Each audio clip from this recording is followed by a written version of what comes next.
কুফের পানি দ্বারা রাসূলুল্লাহ উযু বানালেন। জিব্রাইল আকাবা নামক জায়গা, এই জায়গাটা আরেকটা কারণে বিখ্যাত। আল্লাহর নবী মদিনায় যাওয়ার আগে মদিনাবাসীদের সাথে রাসূলুল্লাহর এই জায়গায় চুক্তি হয়েছিল, মদিনার ব্যাপারে চুক্তি।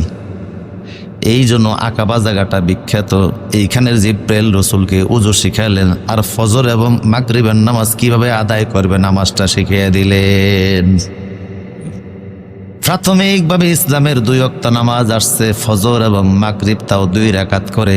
আর রাসূল যখন মেরাজে গেলেন তখন আল্লাহ পাক 5 ওয়াক্ত নামাজ ফরজ করে দিলেন।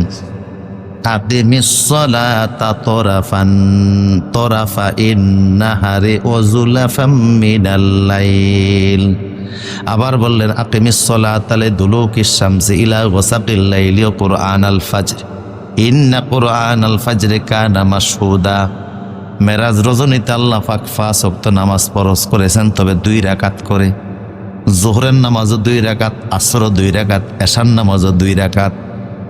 এই 2 রাকাত করে রাসূল 5 ওয়াক্ত নামাজ পড়তেন। কিন্তু যখন হিজরত করে মদিনায় গেলেন, আল্লাহ বললেন এখন থেকে ফরজ নামাজ 17 রাকাত আমি আল্লাহ করে দিলাম।